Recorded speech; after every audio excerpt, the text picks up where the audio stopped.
Hello नमस्कार, मेरा नाम है प्रीति शर्मा। स्वागत है आपका मोमेंटम क्लासेस पर।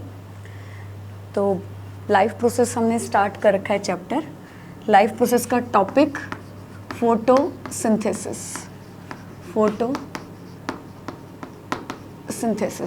तो बेटा कहाँ तक पढ़ लिया था कल हमने? कल मैंने आपको लाइफ प्रोसेस का डेफिनेशन बताया था। क्या होता है कि लाइफ प्रोसेस ये वो बेसिक प्रोसेस है हमारी बॉडी की जो लाइफ को मेंटेन करने के लिए ज़रूरी होती है, जिसमें हमने मूवमेंट डिस्कस किया, न्यूट्रिशन हमने स्टार्ट कर रखा है। न्यूट्रिशन को हमने दो पार्ट्स में डिवाइड कर दिया था, autotrophic and heterotrophic nutrition. Autotrophic के अंदर हम फोटोसिंथेसिस पढ़ रहे हैं, ठीक है। अभी हेटेरोट्रॉपिक स्टार्ट नहीं किया ना, ऑटोट्रॉपिक में फोटोसिंथेसिस पढ़ रहे हैं। तो कल मैंने फोटोसिंथेसिस के बारे में आपको आई थिंक पढ़ा दिया 70-80% की। फोटोसिंथेसिस क्या होता है? It is utilisation of solar energy and conversion of this solar energy into chemical energy, जिसको हम फूड बोलते हैं, फूड एनर्जी, ठीक है।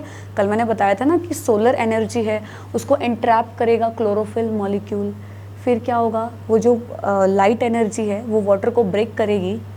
वाटर को ब्रेक करने के बाद वहाँ से रिलीज़ होगी ऑक्सीजन। कार्बन डाइऑक्साइड का, बेटा कार्बन डाइऑक्साइड का क्या होगा? रिडक्शन। ये क्वेश्चन आया है प्रीवियस ईयर में, पेपर्स में आया है कि कार्बन डाइऑक्साइड का क्या होता है? यहाँ पे रिडक्शन होता है, और उसके रिडक्शन से किसका सिंथेसिस होता है? ग्लूकोज का सिंथेसिस होता है, ठीक है। तो ये पूरी प्रोसेस किसके अंदर चल रही है बेटा? क्लोरोप्लास्ट के अंदर।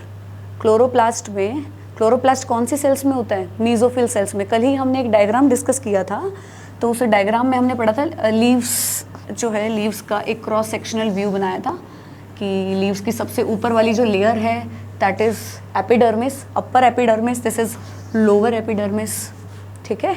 इन दोनों के बीच में there are some elongated sales.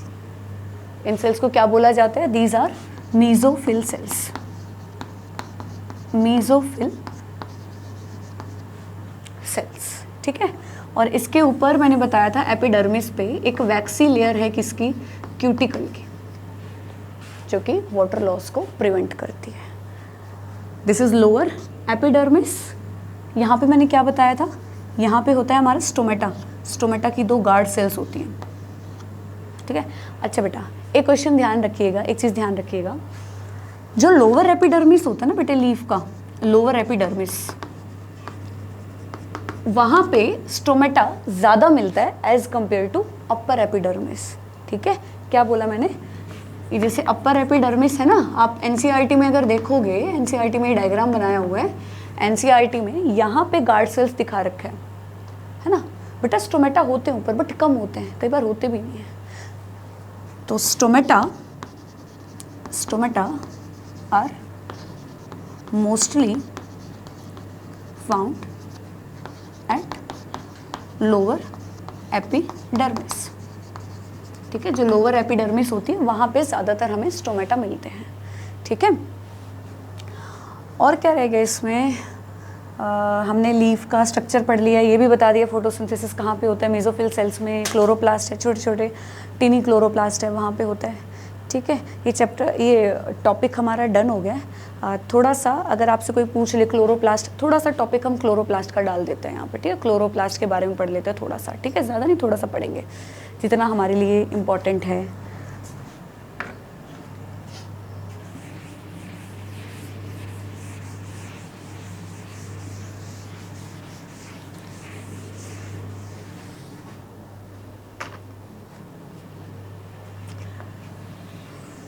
तो आपने 9th क्लास में भी पढ़ा होगा cell the fundamental unit of life.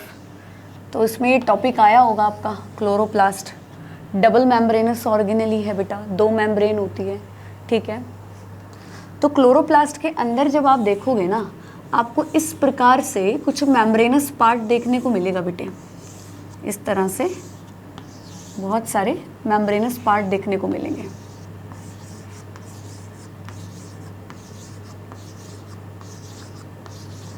ठीक है।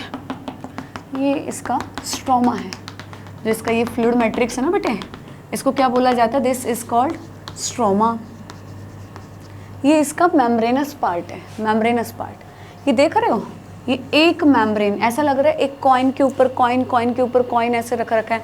तो बेटा ये जो एक पार्ट होता है ना, ये एक जो मेम्ब्रेनस पार्ट है, इसको थैलाकॉइड बोला जाता है। दिस इज कॉल्ड थैलाकॉइड, ठीक है।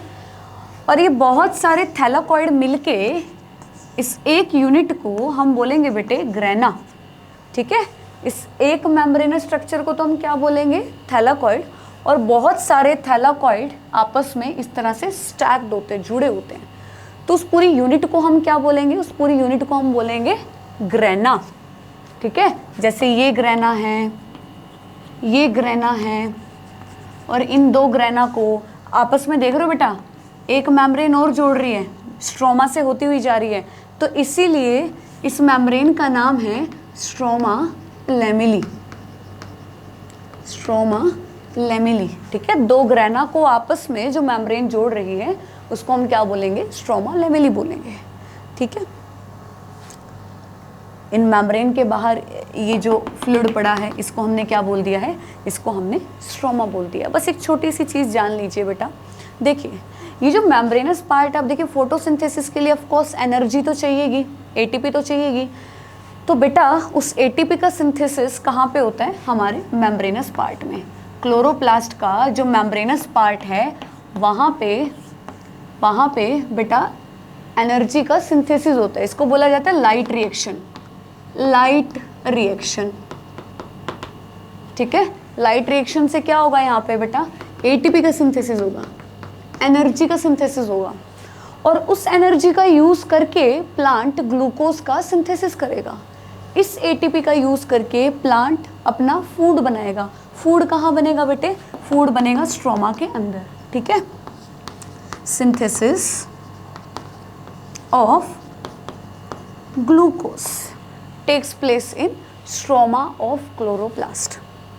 तो बातें बताई मैंने यहाँ पे, मैंने क्या बताया बेटा कि फोटोसिंथेसिस में दो रिएक्शन होती है, दो रिएक्शन होती है। एक तो होती है लाइट रिएक्शन, एक होती है हमारी लाइट रिएक्शन, दूसरी होती है जो मैं अभी बता रही हूँ आपको डार्क रिएक्शन, दूसरी है हमारी डार्क रिएक्शन, ठीक है। क्या फ़र्क है दोनों में बेटा, लाइट रिएक्शन जो है, लाइट रिएक्शन वो कहाँ पे होती है, क्लोरोप्लास्ट के मेम्ब्रेनस पार्ट में। It takes place in membranous part of chloroplast, ठीक है। और डार्क रिएक्शन कहाँ होती है, dark reaction takes place in stroma. अब तुम लोग सोच रहे होगे कि डार्क रिएक्शन मतलब ग्लूकोज का सिंथेसिस बिना लाइट के होता है, इसको हमने डार्क रिएक्शन बोला। बेटा नहीं, ग्लूकोज का सिंथेसिस जो होगा वो लाइट की प्रेजेंस में ही होगा। बस इन्होंने दोनों रिएक्शंस को डिफरेंशिएट करने के लिए कहा भाई देखो यहाँ पे सनलाइट का यूटिलाइजेशन हो रहा है, इसीलिए इसको वो बोल दो, इसलिए इसको लाइट रिएक्शन बोल दो, ठीक है। तो बेटा इसके प्रोडक्ट्स का यूज़ करके, लाइट रिएक्शन के प्रोडक्ट्स क्या हैं, हमारी एनर्जी एटीपी। इसके प्रोडक्ट्स का यूज़ करके स्ट्रोमा के अंदर किसका सिंथेसिस हो रहा है, ग्लूकोज का सिंथेसिस हो रहा है, ठीक है। समझ में आई बेटा। डार्क रिएक्शन है, इसका मतलब ये नहीं है कि इसको लाइट नहीं चाहिए, भाई इसको लाइट चाहिए। अगर लाइट नहीं होगी तो यहाँ पे एटीपी का सिंथेसिस कैसे होगा, है ना, एटीपी का सिंथेसिस नहीं हो पाएगा ना बेटा। तो एटीपी के सिंथेसिस के लिए लाइट रिएक्शन चाहिए। तो डार्क रिएक्शन जो है it depend on light reaction only, और उसके लिए सनलाइट चाहिए, ठीक है। तो ये गलती नहीं करनी है कि डार्क रिएक्शन है इसका मतलब डार्क है तो लाइट की ज़रूरत नहीं पड़ेगी। बेटा लाइट की ज़रूरत पड़ेगी, थोड़े टाइम के लिए तो चलेगी, लेकिन जब इसकी सारी की सारी एटीपी यूज़ हो जाएगी ना तो ये वहीं पे बंद हो जाएगी, ठीक है। तो फोटोसिंथेसिस जो है दो पार्ट्स में कंप्लीट होता है हमारा, light reaction and dark reaction. Light reaction का मतलब होता है बेटा जब सोलर एनर्जी का यूज़ करके यहाँ पे एटीपी का सिंथेसिस होगा। तो ये कौन से पार्ट में होता है, मेम्ब्रेनस पार्ट में होता है, क्लोरोप्लास्ट के मेम्ब्रेनस पार्ट में होता है।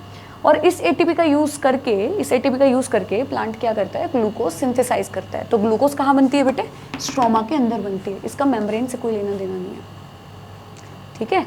तो फोटोसिंथेसिस बेटा कंप्लीट हो चुका है हमारा, ठीक है। इसके जो मेन पॉइंट्स है ध्यान से देख लीजिएगा, इसके क्वेश्चंस भी करेंगे हम, क्वेश्चंस लेके आएंगे कल आपके लिए।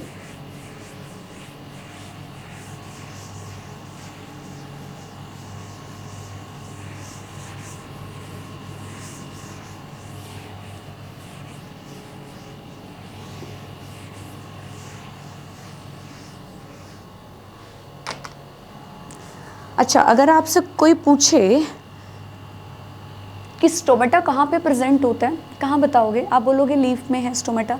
लीफ के कौन से पार्ट में? बेटा लीफ की एपिडर्मल सेल्स में स्टोमेटा प्रेजेंट होता है। ठीक है, क्या बोला मैंने? स्टोमेटा इज प्रेजेंट इन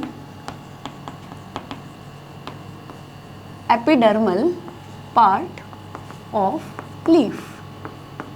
ठीक है, स्टोमेटा के पार्ट्स कल हमने पढ़ लिए थे, गार्ड सेल्स, स्टोमेटल पोर, और उन गार्ड सेल्स के अंदर छोटे छोटे क्लोरोप्लास्ट।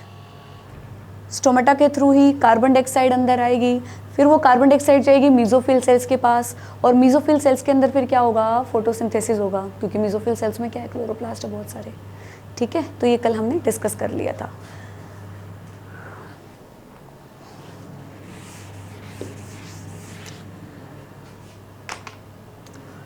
तो ऑटोट्रॉफिक न्यूट्रिशन हमने यहाँ पे कंप्लीट कर लिया है। अब हम करेंगे हेटेरोट्रॉफिक न्यूट्रिशन। उससे पहले एक छोटा सा क्वेश्चन हम करेंगे। ठीक है, देखो बेटा, मैंने कहा कि प्लांट जो है फोटोसिंथेसिस के दौरान ग्लूकोज बनाता है, और वही फिर बहुत सारी ग्लूकोज जो है मिलके क्या बनाती है? स्टार्च बनाती है। क्या बोला? जो ग्लूकोज है, बहुत सारी ग्लूकोज, ये मिलके क्या बनाएगी? स्टार्च बनाएगी। ठीक है, तो पहला क्वेश्चन आपसे क्या पूछेंगे कि प्लांट के अंदर फूड किस फॉर्म में स्टोर होता है? ठीक है, प्लांट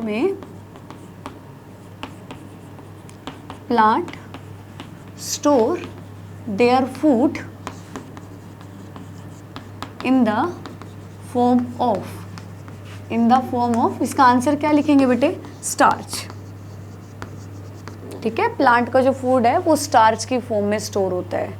ठीक है, उनके क्लोरोप्लास्ट में, क्लोरोप्लास्ट उनका किचन है। ठीक है, वहीं पे खाना बन रहा है, वहीं पे खाना स्टोर हो रहा है। इट इज स्टोर्ड इन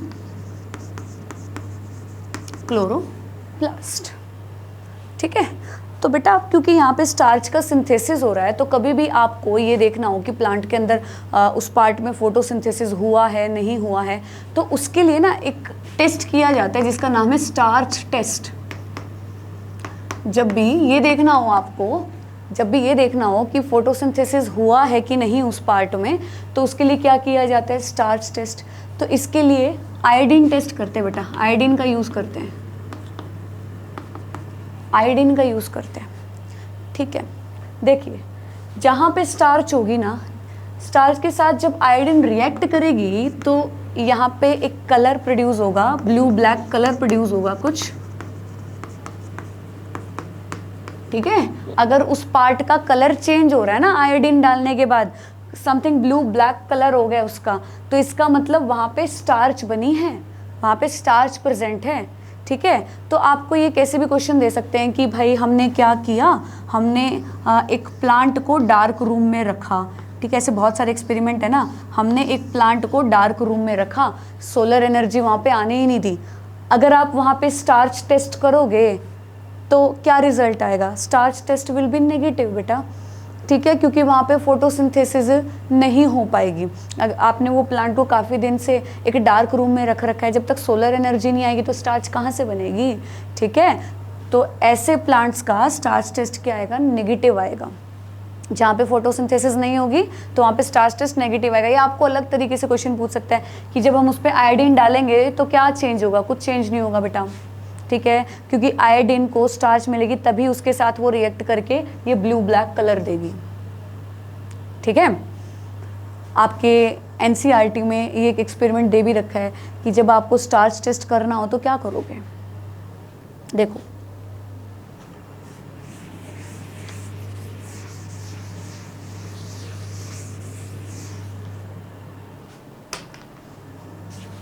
एक बीकर लेंगे हम, इसमें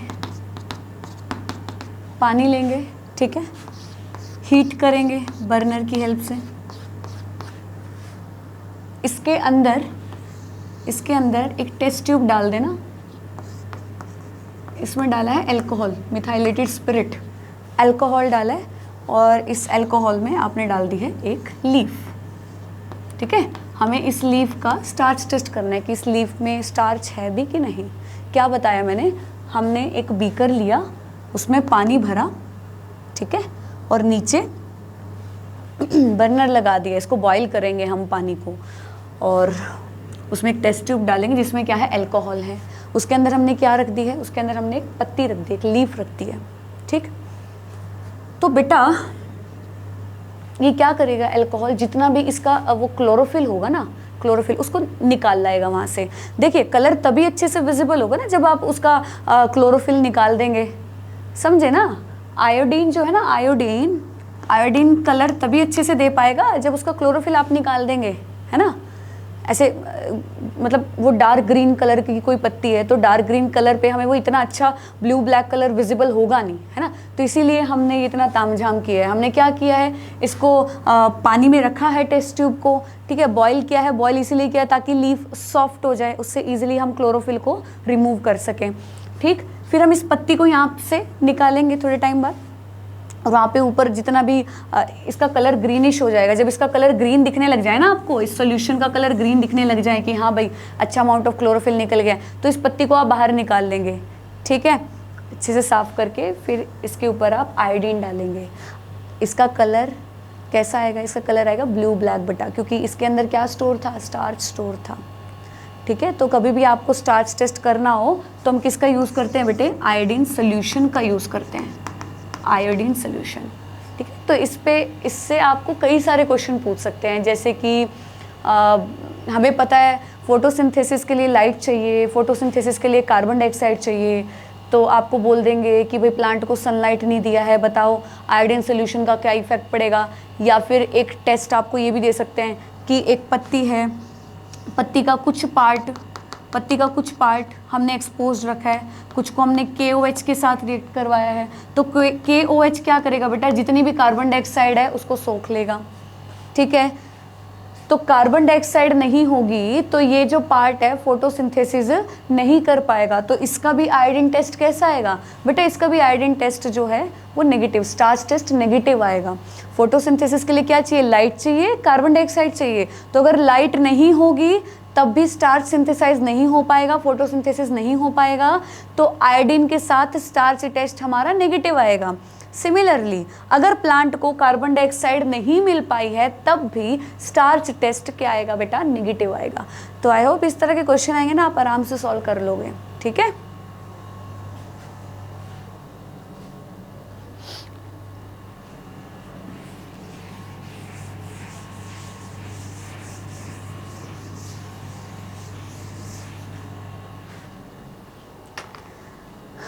तो ऑटोट्रॉफिक न्यूट्रिशन में हमने फोटोसिंथेसिस कंप्लीट कर लिया है।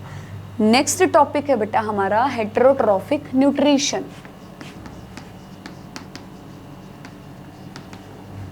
हेटेरोट्रॉफिक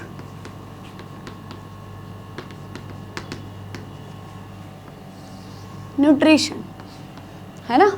सबको पता है कि हेटेरोट्रॉफिक न्यूट्रिशन क्या होता है, जब कोई ऑर्गेनिज्म अपना खाना अपने फूड के लिए किसी और पे डिपेंडेंट है तो उसको हम क्या बोलेंगे बेटे, हेटेरोट्रॉफिक न्यूट्रिशन, ठीक है। तो इसके 3 टाइप होते हैं, इसके 3 टाइप हैं, कौन कौन से हैं, पैरासिटिक, सैप्रोफिटिक एंड होलोजोइक, ठीक है। ये 3 टाइप है इसके, parasitic, saprophytic and holozoic.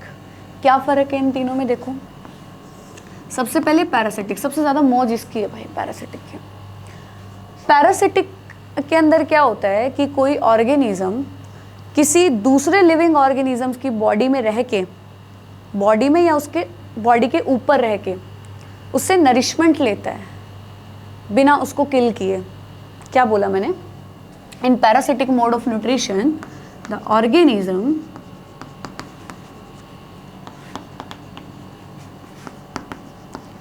live inside or outside the body of other organism and derive nutrition from it without killing it, without killing it, ठीक है, मतलब उसको मारेगा नहीं, उससे नरिशमेंट लेगा और अपना काम चला लेगा, न्यूट्रिशन लेगा, अपना काम चला लेगा, विदाउट किलिंग इट। तो ऐसे मोड ऑफ न्यूट्रिशन को क्या बोलेंगे बेटे? पैरासिटिक। और यही रीज़न है कि पैरासिटिक के अंदर डाइजेस्टिव सिस्टम इवॉल्व नहीं होता है इतना, क्योंकि इनको बना बनाया खाना मिल रहा है भाई, इनको क्या ज़रूरत है, ठीक है। तो पैरासाइट के थोड़े से एग्जाम्पल पढ़ लें। तो पैरासाइट में आता है आपका जैसे कि प्लाज्मोडियम, बहुत सारे एग्जाम्पल हैं पैरासाइट के। देखो बॉडी के अंदर भी रह सकते हैं, अंदर रह के भी न्यूट्रिशन ले सकते हैं, बॉडी के बाहर भी रह सकते हैं। अभी हमारी स्किन के ऊपर बहुत सारे बैक्टीरिया हैं, है ना, वो न्यूट्रिशन ले रहे हैं हमसे। ज़रूरी नहीं है पैरासिटिक मोड ऑफ न्यूट्रिशन हमेशा दूसरे को नुकसान ही पहुंचाए। बहुत सारे ऐसे पैरासाइट होते हैं जो दूसरे ऑर्गेनिज्म पे रहते हैं बट उनको कोई नुकसान नहीं पहुंचाते हैं। अब हमारी इंटेस्टाइन है, जैसे हमारी लार्ज इंटेस्टाइन है, उसमें बहुत सारे बैक्टीरिया हैं बट वो हमें फ़ायदा पहुंचा रहे हैं, वहाँ पे वो अपना नरिशमेंट ले रहे हैं बट विटामिन के सिंथेसिस में भी हेल्प कर रहे हैं, ठीक है। तो प्लाज्मोडियम क्या है बेटे? एक पैरासाइट है, ठीक है। आपको जान के हैरानी होगी कि आप जो ये बोलते हो कि मलेरिया किससे होता है, मलेरिया मच्छर के काटने से होता है, बेटा उस मच्छर का कोई दोष नहीं है। मच्छर के सलाइवा में, उसके लार में ये मिलता है, ये प्लाज्मोडियम मिलता है, इसकी वजह से मलेरिया होता है, ठीक है। ये एक प्रोटोजोन है जो क्या कॉज करता है? मलेरिया कॉज करता है बेटे, ठीक है। हमारी रेड ब्लड सेल का सबसे बड़ा दुश्मन है, पहले हमारे लिवर में जाता है, लिवर में जाके खूब खाना पानी तंदुरुस्त बन के और फिर हमारी आरबीसी के ऊपर अटैक करता है। तो ये बहुत गंदा पैरासाइट है, ठीक है। तो मलेरिया कॉज करता है। और कोई पैरासाइट, जैसे सर में जुएं हो जाती है ना, लाइस, और वो उस पर डॉग पे नहीं लग जाते, डॉग पे और उस पर काऊ बफेलो पे पिस्सू बोल देते हैं हम, टिक्स। तो ये सारे पैरासाइट है बेटे, ठीक है। ये क्या करेंगे? जिस थाली में खाएंगे उसी में छेद करेंगे, मतलब हमसे न्यूट्रिशन ले रहे हैं और हमें ही बीमार कर रहे हैं। हमें मारेंगे नहीं, किल नहीं करेंगे, सिर्फ हमारी बॉडी को नुकसान पहुंचाएंगे, ठीक है। हाँ, कुछ पैरासाइट ऐसे भी होते हैं जो बिना नुकसान पहुंचाए कि भाई कोई बात नहीं, मैं अपना काम कर रहा हूँ, मैं तुझे कोई नुकसान नहीं पहुंचाऊंगा। बहुत सारे ऐसे बैक्टीरिया हैं हमारी स्किन पे जो अभी हैं और हमें कोई नुकसान नहीं पहुंचा रहे हैं, ठीक है। अच्छा, कुछ प्लांट होते हैं बेटा जो कि पैरासाइट होते हैं, है ना। देखो बड़े आश्चर्यजनक बात है, प्लांट एक आइडियल हमारा जो खाना बना रहा है खुद से, ना तो बेचारा हमसे कुछ मांग रहा है वो कि भाई हमें फूड दे दो, अपना खाना खुद से बना रहा है, हमारे एनवायरनमेंट को इतना प्योरीफाई कर रहा है, ऑक्सीजन दे रहा है। बट कुछ प्लांट्स की हरकतें देख रहे हो, कुछ प्लांट्स हमारे पैरासाइट होते हैं, किसी और पे डिपेंडेंट होते हैं, ठीक है।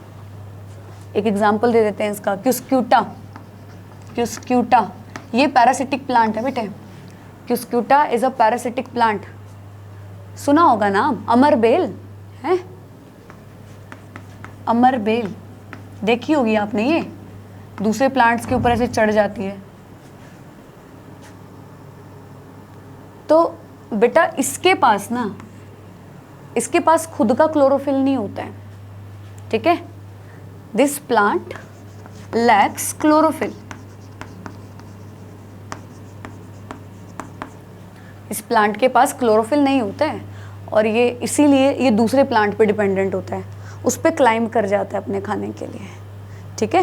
So it is also a ecto parasite. Ecto मतलब देखो जो बॉडी के बाहर रहते हैं, जो बॉडी के ऊपर रहते हैं पैरासाइट, उनको बोला जाता है बेटे एक्टो पैरासाइट।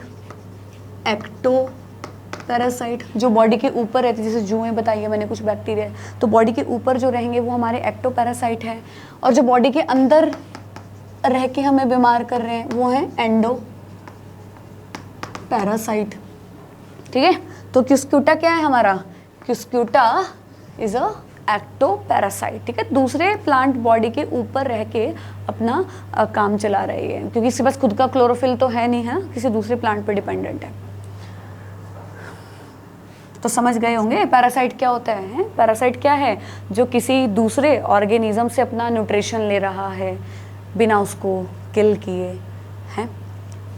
तो जिस ऑर्गेनिज्म की बॉडी के ऊपर या बॉडी के अंदर रह के ये न्यूट्रिशन ले रहे हैं उस ऑर्गेनिज्म को बोला जाता है बेटा होस्ट। ठीक है, इस ऑर्गेनिज्म को क्या बोलेंगे हम? होस्ट बोलेंगे। जैसे प्लाज्मोडियम का होस्ट कौन है? हम ह्यूमन बींग्स हैं, हमें नुकसान पहुंचा रहा है ना, हमसे न्यूट्रिशन ले रहा है ना, तो प्लाज्मोडियम का होस्ट कौन है? हम ह्यूमन बींग्स। ठीक है, so this is all about parasite. अगले मोड ऑफ न्यूट्रिशन की तरफ बढ़ते हैं, सैप्रोफिटिक मोड ऑफ न्यूट्रिशन।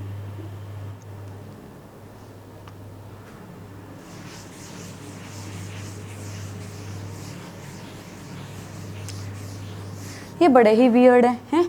आज तक तुमने सुना है ना कि खाना जो भी खाया है वो बॉडी के अंदर पच रहा है ना, सारी मशीनरी अंदर काम कर रही है, अजीब ही है क्या? देखना, पहली बात तो जो सैप्रोफिटिक है बेटा, सैप्रोफिटिक वो मोड ऑफ न्यूट्रिशन है जिसमें जो ऑर्गेनिज्म है वो डेड डिकेड चीज़ों से अपना खाना लेता है।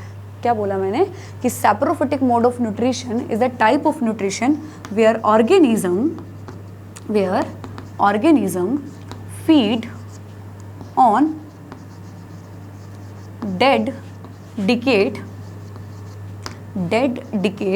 organic matter। जो गली सड़ी चीज़ें हैं, जो डेड चीज़ें हैं, जब उनसे ही अपना न्यूट्रिशन ले रहे हैं तो उसको क्या बोला जाता है? सैप्रोफिटिक मोड ऑफ न्यूट्रिशन बोला जाता है। ठीक है, तो किसके अंदर होता है saprophytic mode of nutrition? Micro organisms के अंदर बेटा, ज़्यादातर माइक्रो ऑर्गेनिज्म। ठीक है, ज़्यादातर जो हमारे माइक्रो ऑर्गेनिज्म है ना, सारे नहीं, ज़्यादातर जो हमारे माइक्रो ऑर्गेनिज्म हैं उनके अंदर सैप्रोफिटिक मोड ऑफ न्यूट्रिशन होता है। जैसे कि बैक्टीरिया, जैसे कि फंगी। ठीक है, इनका फेवरेट खाना है ये, गंदी चीज़ों को खाते हैं ये। तो बैक्टीरिया, फंगी, छोटी सी सेल है बैक्टीरिया, यूनिसेलुलर है यार, इतना तो बॉडी का साइज भी नहीं है हमारी तरह। उसके पास ये स्टमक, लिवर, इतने बड़े बड़े ऑर्गन थोड़ी हैं, तो कैसे डाइजेस्ट कर रहे हैं इनको? कैसे? ये पता क्या करते हैं? ये अपने डाइजेस्टिव एंजाइम्स को बेटा बॉडी के बाहर रिलीज करते हैं। ये क्या करते हैं? डाइजेस्टिव एंजाइम्स को बॉडी के बाहर रिलीज कर देते हैं। और वो एंजाइम क्या करेगा फिर? ये जो डेड डिकेड चीज़ें हैं इनको तोड़ेगा, इनको सिंपल फॉर्म में कन्वर्ट करेगा, और फिर ये क्या करेंगे? उस सिंपल फूड को बॉडी के अंदर एब्जॉर्ब कर लेंगे सिंपल डिफ्यूजन से। क्या समझे? देखो, हमारे अंदर हम ह्यूमन बींग्स में जो डाइजेशन है वो बॉडी के अंदर होता है बेटे। हमारे जितने भी एंजाइम्स है बॉडी के अंदर रिलीज होते हैं, लेकिन इनमें क्या है? एंजाइम्स बॉडी के बाहर रिलीज हो रहे हैं, और फिर वो एंजाइम क्या कर रहे हैं? उस फूड का ब्रेक डाउन कर रहे हैं, उसको सिंपल में कन्वर्ट कर दिया। हाँ भाई, बैक्टीरिया को सौंप दिया, लो भाई इसको हमने सिंपल में कन्वर्ट कर दिया, अभी तुम्हारी छोटी सी बॉडी में आ जाएगा। तो बैक्टीरिया और फंगी क्या कर लेंगे? फिर उस सिंपल फूड को अब्जॉर्ब कर लेंगे। This is called extra cellular digestion. This is called what? Extra cellular, cell के बाहर जो डाइजेशन हो रहा है उसको हम क्या बोलेंगे बेटे? Extra cellular digestion. ठीक है, तो मैं लिख देती हूँ enzymes, digestive enzymes are released outside the body. ठीक है, और ये क्या करेंगे? दे डाइजेस्ट और they break down the complex organic substance, body खत्म हो गया नीचे है, इनटू सिंपल फॉर्म, और इस सिंपल फूड को फिर ये एब्जॉर्ब कर लेंगे। Then this simple food is absorb by that microbe. ठीक है, ये है बेटा सैप्रोफिटिक मोड ऑफ न्यूट्रिशन। तो इनका बहुत इम्पोर्टेंट रोल है हमारे एनवायरनमेंट को क्लीन रखने में। सोचो अगर ये ना होते तो इतनी सारी जो डेड बॉडीज़ है, ये जंगलों में इतना शिकार होता है हर्बीवोर्स का, जो बड़े बड़े कार्निवोर है उनको चीर फाड़ के उनकी डेड बॉडी को इधर उधर फेंक देते हैं। क्या कर रहे हैं ये उनकी डेड बॉडीज़ को गला रहे हैं बेटा, उनकी डेड बॉडी से न्यूट्रिशन को खींच के बाहर निकाल रहे हैं। कुछ तो इन्होंने यूज़ कर लिया और कुछ जो सिंपल जो उन्होंने बनाए थे, न्यूट्रिएंट्स बनाए थे, उसको सॉइल के अंदर मिक्स कर दिया, है ना। तो ये एक तरह से हमारे एनवायरनमेंट को क्लीन रख रहे हैं जो सैप्रोफाइट्स हैं, ठीक है। भले ही ये देखो ये डेड डिकेड चीज़ों के ऊपर फीड कर रहे हैं, बट देखो एनवायरनमेंट को क्लीन रखने में इसका बहुत इंपॉर्टेंट रोल है। ये क्या कर रहे हैं, जो भी डेड डिकेड चीज़ें हैं उनको ब्रेक करके उनमें से न्यूट्रिएंट्स को निकाल रहे हैं, उनमें से न्यूट्रिएंट्स को निकाल रहे हैं और उस न्यूट्रिएंट को सॉइल के अंदर मिक्स कर रहे हैं। तो इससे क्या हो रहा है, सॉइल की फर्टिलिटी बढ़ रही है, सॉइल के न्यूट्रिएंट कंपाउंड बढ़ रहे हैं, न्यूट्रिएंट क्वालिटी बढ़ रही है, ठीक है। तो इनका बहुत इंपॉर्टेंट रोल है न्यूट्रिएंट साइक्लिंग में। They play very important role, very important role in nutrient cycling, ठीक है। हमारे डिकम्पोजर्स हैं, डिकम्पोज कर रहे हैं चीज़ों को, ठीक है, तो वो हेल्प करेंगे न्यूट्रिएंट साइक्लिंग में, ठीक। So this is all about saprophytic mode of nutrition. एक बार छोटा सा बता दे न्यूट्रिएंट साइक्लिंग में कैसे हेल्प कर रहे हैं, ये और क्लियर हो जाएगा आपको। देखो देखो, जैसे कि बेटा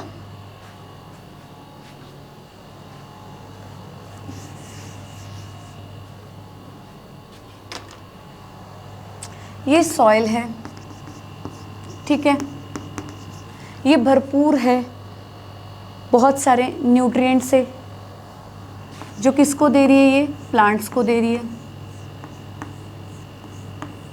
है ना। अब ये न्यूट्रिएंट्स सॉइल से किसके अंदर जा रहे हैं बेटे, प्लांट के अंदर। अब प्लांट को कौन खा रहा है, प्लांट को खा रहे हैं हमारे हर्बीवोर, प्लांट को खाया किसी हर्बीवोर ने, हर्बीवोर को कौन खा जाएगा। अब प्लांट के जो न्यूट्रिएंट थे वो किसके अंदर चले गए हैं बेटे, हर्बीवोर के अंदर चले गए हैं। हर्बीवोर से अभी आगे कहाँ किसके अंदर जाएंगे, कार्निवोर के अंदर, क्योंकि हर्बीवोर को कौन खाएगा, हर्बीवोर को कार्निवोर खाएगा, है ना। तो जब हर्बीवोर की डेथ होगी, कार्निवोर ने मार दिया उसको, ठीक है, हर्बीवोर की डेथ होगी, दोबारा उसको किस में आना है, सॉइल में आना है, ठीक है। किसी ना किसी दिन कार्निवोर भी मरेगा भाई, सबका दिन आता है। तो कार्निवोर की डेड बॉडी भी कहाँ जा रही है, सॉइल में जा रही है। तो इनकी डेड बॉडीज़ में बहुत सारे न्यूट्रिएंट्स भरे पड़े हैं, है ना, बहुत सारा प्रोटीन मिलेगा, फैट मिलेगा। तो उनको कौन तोड़ रहे हैं, सॉइल के अंदर माइक्रो ऑर्गेनिज्म, माइक्रोब्स। ये माइक्रोब्स क्या कर रहे हैं, इनमें से इन कॉम्प्लेक्स सब्सटेंसेस को सिंपल में कन्वर्ट करके दोबारा किस में मिक्स कर रहे हैं, सॉइल के अंदर मिक्स कर रहे हैं, और सॉइल से दोबारा किस में जा रहा है, प्लांट में। तो देख रहे हो साइकिल बेटा, नेचर का साइकिल देख रहे हो, हैं। तो अगर ये नहीं होते तो न्यूट्रिएंट साइकिल पॉसिबल नहीं था। तो इनका बहुत इंपॉर्टेंट रोल है न्यूट्रिएंट साइक्लिंग में, ठीक है।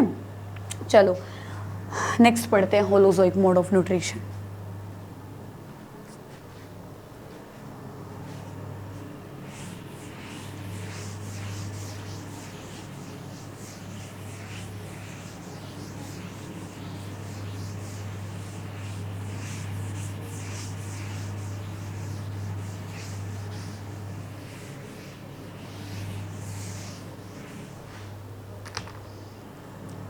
So next is holozoic mode of nutrition. होलो मतलब वोल,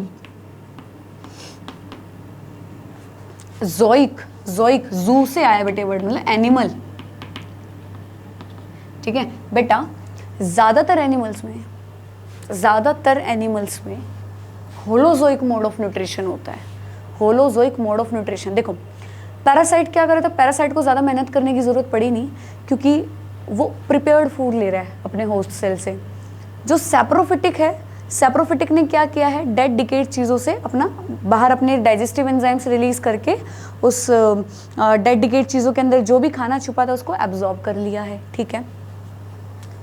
होलोजोइक की अगर हम बात करें बेटा, होलोजोइक में ऑर्गेनिज्म क्या करेगा, सॉलिड फूड को, सॉलिड लिक्विड फूड को बॉडी के अंदर लेगा और इसका डाइजेशन बॉडी के अंदर होगा, इंट्रासेलुलर डाइजेशन होगा, ठीक है। Digestion takes place digestion takes place inside the body of an organism. ठीक है, बॉडी के अंदर एंजाइम्स रिलीज होंगे और वो एंजाइम्स फिर उस फूड का ब्रेक डाउन करेंगे और उसको सिंपल में कन्वर्ट करके हमारी बॉडी में एब्जॉर्ब कर लेंगे. तो बेटा होलोजोइक मोड ऑफ न्यूट्रिशन के कुछ स्टेप्स हैं, वो सुनो ध्यान से. तो सबसे पहले हम क्या करेंगे, फूड को इंजेस्ट करेंगे, इंजेशन, ठीक है.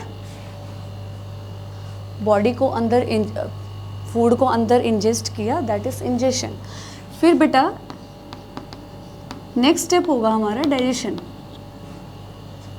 Break down of food into simple form, that is digestion. Second step क्या बताया मैंने, डाइजेशन.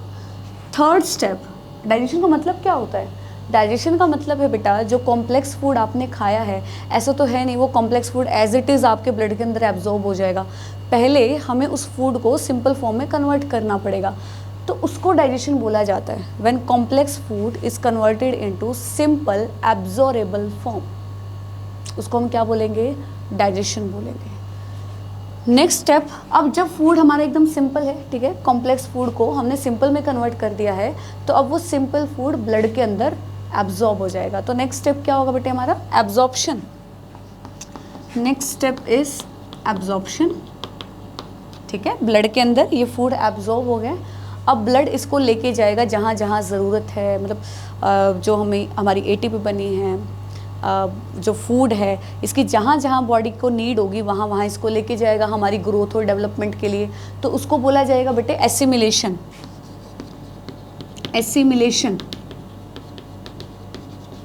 ठीक है. और लास्ट स्टेप होगा, जितना भी अनडाइजेस्टेड वेस्ट बचेगा, देखो जितना फूड हमें डाइजेस्ट करना था हमारी बॉडी ने वो कर लिया है, जो बाकी वेस्टफुल प्रोसेस होगा उसको बॉडी अपने बाहर निकाल देगी, तो उसको क्या बोलेंगे, ईजेशन. क्या बताया मैंने, देखो holozoic mode of nutrition animals का सबसे कॉमन मोड ऑफ न्यूट्रिशन है, जिसमें वो सॉलिड और लिक्विड फूड को इनगल्फ करेगा और उसका डाइजेशन बॉडी के अंदर होगा with the help of digestive enzyme. ठीक है, तो इसके स्टेप्स बताए हैं बेटे मैंने, 5 स्टेप्स बताए हैं. सबसे पहले इंजेशन, खाने को इनगल्फ किया, खाने को खाया हमने. फिर उसके बाद डाइजेशन, इस फूड के अंदर जितने भी कॉम्प्लेक्स न्यूट्रिएंट थे उसको सिंपल के अंदर कन्वर्ट किया है with the help of enzyme. उसके बाद इन सिंपल न्यूट्रिएंट्स का ब्लड के अंदर क्या होगा, एब्जॉर्प्शन होगा. ब्लड के अंदर एब्जॉर्प्शन होने के बाद जहाँ जहाँ इसकी ज़रूरत है उसको लेके जाया जाएगा ब्लड के द्वारा. हमारी बॉडी इसका यूज़ करेगी, इस फूड का यूज़ करेगी हमारी ग्रोथ और डेवलपमेंट के लिए, तो उसको हम बोलेंगे एसिमिलेशन. और लास्ट में जितना भी वेस्ट होगा, जितना भी अनडाइजेस्टेड वेस्ट होगा उसको बॉडी बाहर निकाल देगी, जिस स्टेप को हम क्या बोलेंगे, ईजेशन. ठीक है, तो होलोजोइक मोड ऑफ न्यूट्रिशन के ये 5 स्टेप हो गए हमारे. ठीक, तो ये हमें डिटेल में पढ़ना है ह्यूमन बींग्स में. उससे पहले ना हम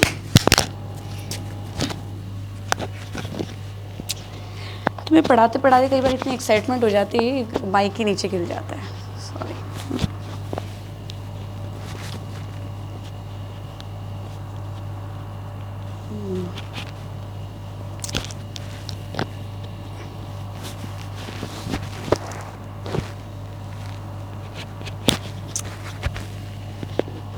क्या करे बच्चों,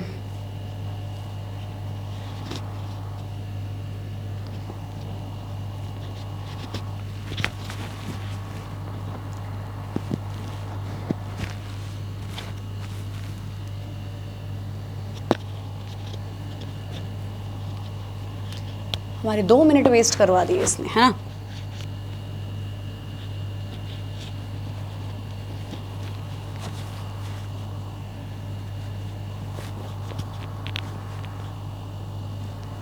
एडजस्ट कर लिया, देखो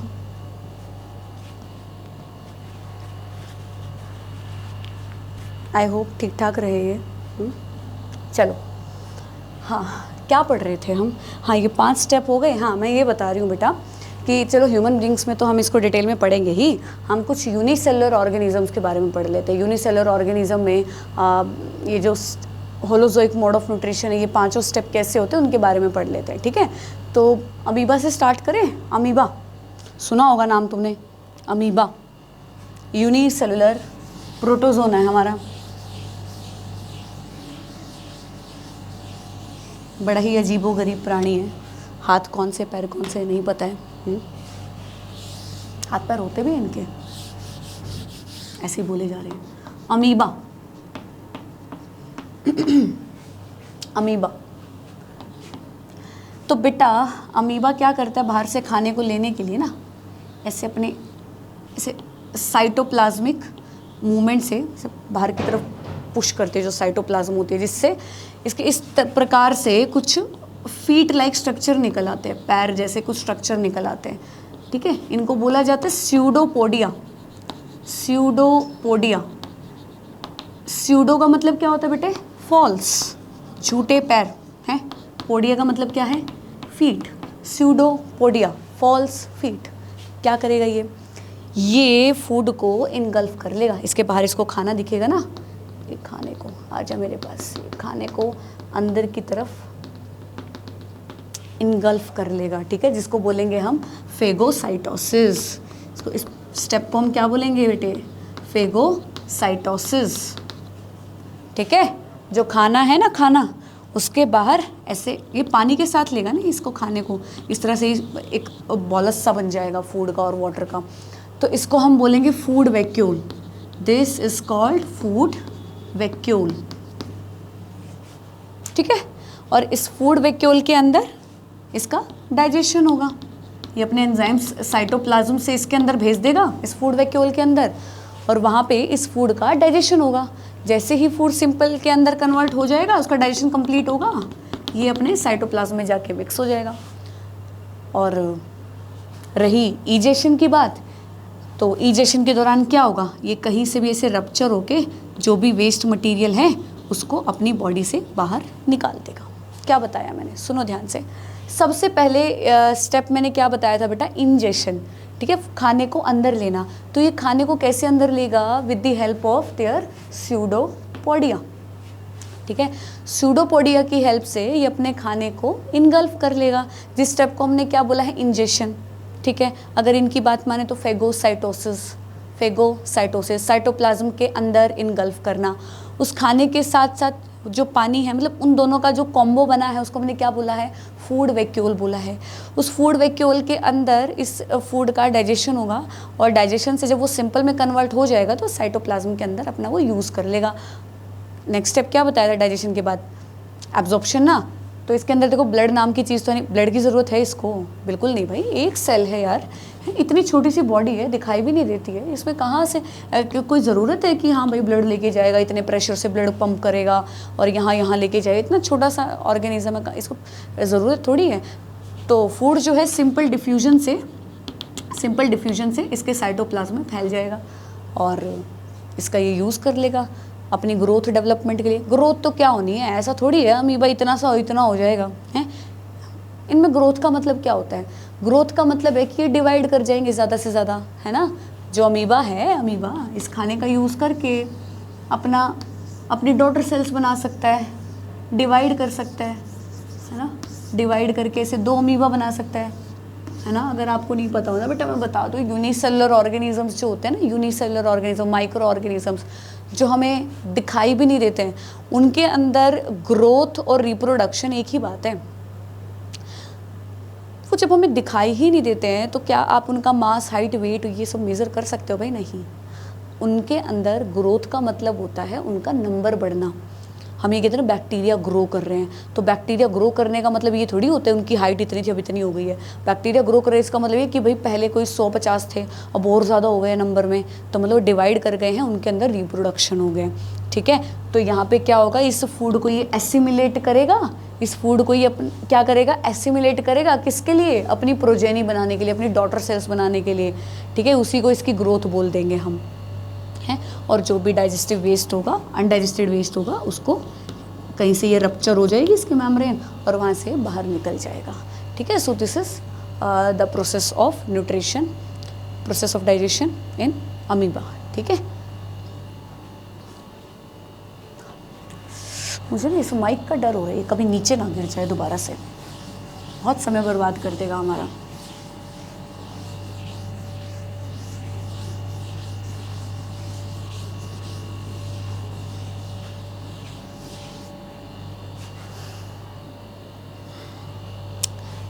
नेक्स्ट यूनिसेलुलर ऑर्गेनिज्म है बेटे Plasmodium, Plasmodium, paramecium, paramecium. Plasmodium थोड़ी पढ़ना है, प्लाज्मोडियम कहाँ पढ़ा था याद करो। जिस बच्चे को याद है उसने लेक्चर ध्यान से सुना है, कहाँ पढ़ा था प्लाज्मोडियम, याद है? पैरासिटिक मोड ऑफ न्यूट्रिशन, है ना? इसको ज़रूरत है ये होलोजोइक मोड ऑफ न्यूट्रिशन की, इतना झमेला करने की। फूड को इंजेस्ट करो, डाइजेस्ट करो, एब्जॉर्ब करो, एसिमिलेट करो, इजेस्ट करो, इतना नहीं करेगा भाई प्लाज्मोडियम, क्योंकि प्लाज्मोडियम पैरासाइट है, वो बना बनाया खाना लेगा, मौज है उसकी, है ना?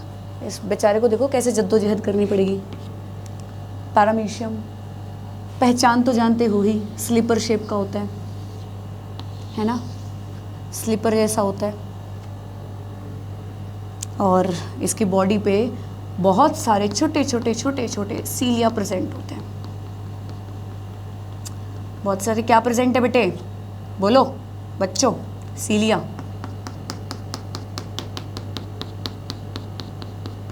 थाउजेंड्स ऑफ सीलिया, है ना?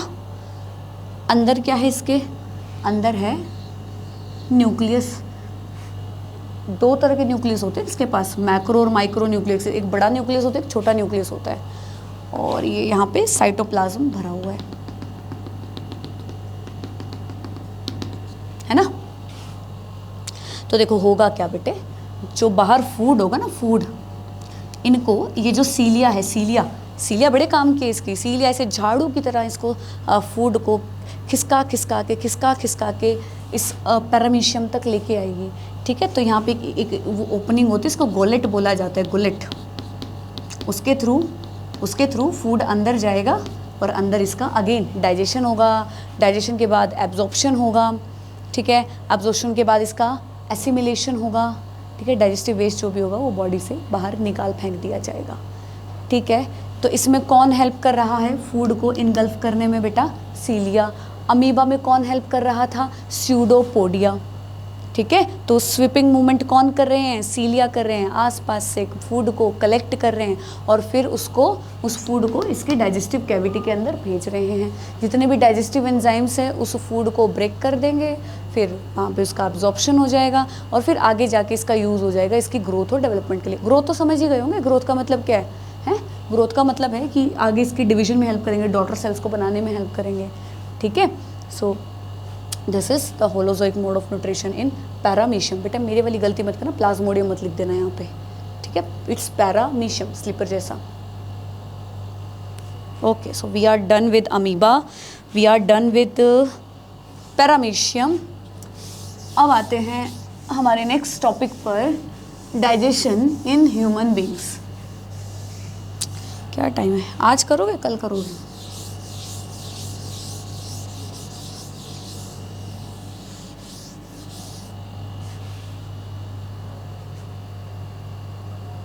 कल स्टार्ट करते हैं, ठीक है? कल हम स्टार्ट करेंगे बेटा ह्यूमन डाइजेस्टिव सिस्टम। बहुत इंटरेस्टिंग है, मज़ा आएगा पढ़ के। आई थिंक ये पढ़ के भी मज़ा ही आया होगा आपको, ठीक है? तो आज के लिए आई थिंक सफिशेंट है। So thank you so much for watching my video. बेटा उतने ही कंसंट्रेशन से आपको पढ़ना भी है, इसके अच्छे नोट्स बना के प्रिपरेशन कीजिए, अपने कॉन्सेप्ट्स को क्लियर कीजिए, ठीक है? Thank you so much. Please like, share and subscribe. Thank you so much, ठीक है? शेयर कर देना, कंजूसी नहीं करनी है बिल्कुल भी। Okay, thank you.